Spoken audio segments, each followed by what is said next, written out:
We begin our show with students taking a stand against gun violence in the wake of the deadly school shooting in Parkland, Florida on Valentine's Day.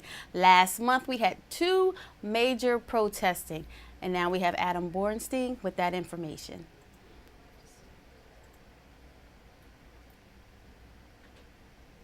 To mark the 1-month memorial of the school shooting in Parkland, Florida, students across Philadelphia participated in a nationwide walkout to honor the victims of the recent tragedy and call for changes to prevent similar incidents. Enough is enough! Enough is enough! Enough is enough! Enough is enough! Enough. I don't know, if there was somebody to talk to that kid, man. Somebody, you know, I feel like mental therapy could have went a long way in that.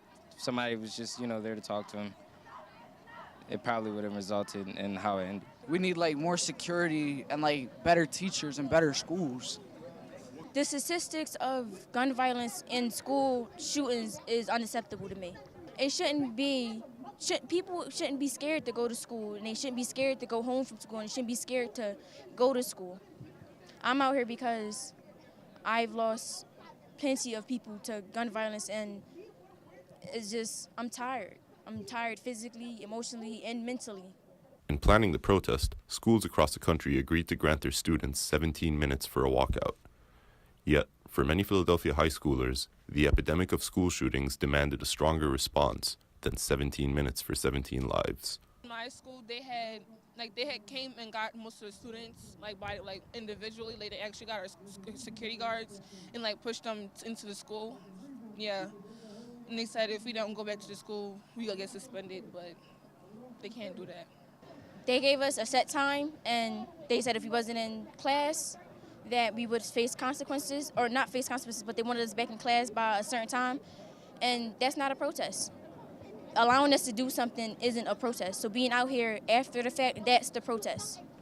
The 17 minutes was for the students, but giving us a set time, that's not a protest. That's allowing us to do something, and that's not the definition of a protest.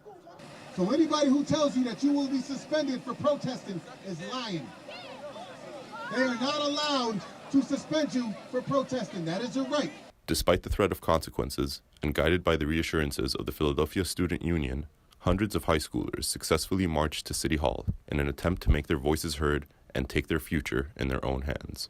All I see is hatred in the street, discrimination towards your own race, towards your own people, killing, people dying every day. Why do I have to go home and fear that I'm going to get shot in my own house? People, we need a change. We need a change, and it needs to happen now. We can't wait till later. We need a change for ourselves and for our family and for our friends and for our country. We do not offer opportunities here in America. We are dictated by other people that we put in power. But today, we are making a change for the schools, for the kids who get shot up on a daily basis. We are the change. Are we not? Are we not? Are we not? Are we not? Are we not? No! Now let's walk in that pride. To let them know we ain't that. And we ain't taking that. And we ain't dealing with none of that.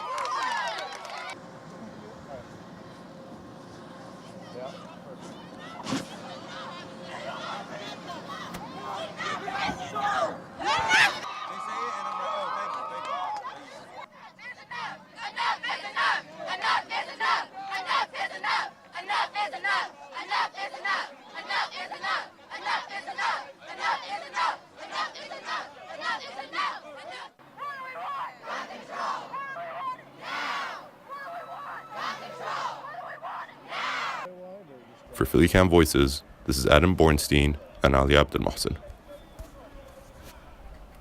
Joining me now is Jamya Johnson, who participated in the student walkout, and she also participated in the roundtable that was coordinated by Councilwoman Helen Gim about mental health services. Welcome. Thank you. Now, I know that you were asked to come to the roundtable to discuss mental health services. Talk to us about why is that important? Well, I think that mental health services are important in children and in schools because of everything that happens in schools. So, in schools, school systems, children have to deal with a lot of things, such as stress. Some of these things are even caused by homework, different things like that, schoolwork, the workload that teachers give you, the certain classes that you have, time management, and everything like that. So I think that mental health is very important to keep track of in schools. Okay. So when you say mental health, is that something that is addressed in the special education units, or are they two separate things? No, mental health is like a status. So when we talk about mental health, we want to talk about it in retrospect along with physical health. You don't just go to the doctor when you're sick. You go to the doctor every month or every 2 months or so. So that's what we want to try to have and able to ensure good mental health in all of our students. It's a certain status that every student has, everybody has. You have a mental health status, I have a mental health status, and it doesn't necessarily have to be to the point where it's mental illness. We just want to keep it from there. Gotcha. That's I love your point of view. Now, if these are the things that need to take place, are there enough teachers and counselors to implement something like this? Right now, I don't think so. I don't think that it is a possibility right now because of the lack of support that it actually has. People just believe that mental health is just something that only occurs, or mental illness, that something only occurs when, school shootings happen or when somebody is sick, but it happens in everybody. And decreasing mental health, which occurs when there isn't enough time or when there isn't enough services to help someone with mental health issues, then that is what happens when the programs that we need don't really aren't really focused on here in schools.